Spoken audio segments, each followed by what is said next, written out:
Hello everyone, welcome to Sharmi's creation makeup academy and studio. সবাই কেমন আছো? আমিও খুব ভালো আছি। এখন তোমরা যেটা দেখতে পাচ্ছ এটা হচ্ছে একটা এঙ্গেজমেন্ট পার্টি লুক।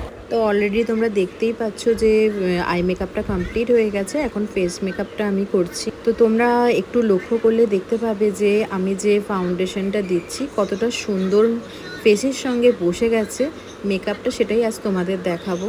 তো আমি সবসময় বলে থাকি যে যখনই তোমাদের স্পেশাল ডে থাকুক বা এমনি সময়ও তোমাদের স্কিন প্রিপারেশন করাটা অতি অবশ্যই দরকার। আর আমি আমার ব্রাইড বা আমি আমার ক্লায়েন্টদের সবসময় বলি যে তোমরা সাজার আগে মানে মেকওভারের আগে স্কিনটাকে ঠিকঠাক প্রিপারেশন করে নাও।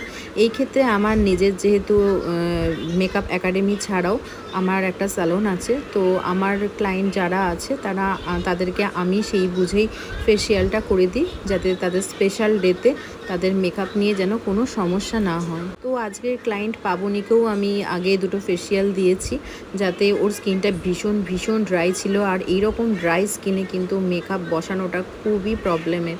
তাই জন্য ওর স্কিন টাইপ বুঝে আমি ওকে ফেসিয়াল করে দিয়েছিলাম। আর আজকে দেখো ওকে যখন আমি মেকআপটা করছি কতটা সুন্দর মেকআপটা ওর স্কিনের সঙ্গে মিশে গেছে, সেটা তোমরা ভালো করেই দেখতে পাচ্ছ। আর হ্যাঁ, অবশ্যই তোমাদের কিন্তু যে কোনো মেকআপ বসানোর সময় ভালোভাবে ব্লেন্ড করতে হবে, টাইম নিয়ে ব্লেন্ড করতে হবে। দেখো আমার মেকআপটা কমপ্লিট হয়ে গেছে। যখন আমার কাছে পাবনি এসেছিলো ওর স্কিনটা ভীষণ ভীষণ ড্রাই ছিল। তো এখন তোমাদের দেখে সেটা কি মনে হচ্ছে যে ওর স্কিনের কোনো প্রবলেম আছে? আর আজ আমার ক্লায়েন্ট পাবনিকে সেই রকম কোনো বেশি প্রোডাক্ট ইউজও করতে হয়নি, যেহেতু ওর স্কিনটা আগে থেকেই আমি প্রিপারেশন করে নিয়েছি।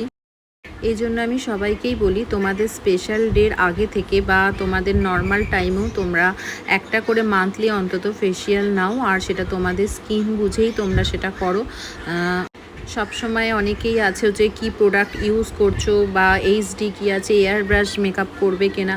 তো এটা আমি সবসময় বলি, এটা তোমাদের নিজেদের স্কিনটা যদি ঠিকমতো প্রিপারেশন করা হয় যে কোনো মেকআপই কিন্তু আমি বলছি সুন্দরভাবে বসে যায়।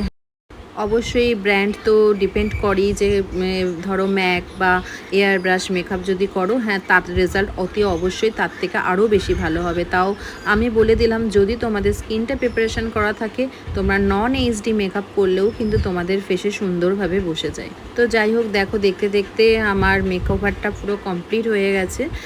তো আমি আমার ক্লায়েন্ট পাবনিকে একটা সিম্পল হেয়ার বান করে দিয়েছি, আর বানটাকে পুরো ফুল দিয়ে আমি ডেকোরেশন করে দিয়েছি। আর ও একটা সুন্দর লেহেঙ্গা পরেছে, তার সঙ্গে একটা মাংটিকা পরেছে। আর আই মেকআপটা আমি আগেও তোমাদের কাছে শেয়ার করেছিলাম, একটা গ্লিটারিস আই মেকআপ।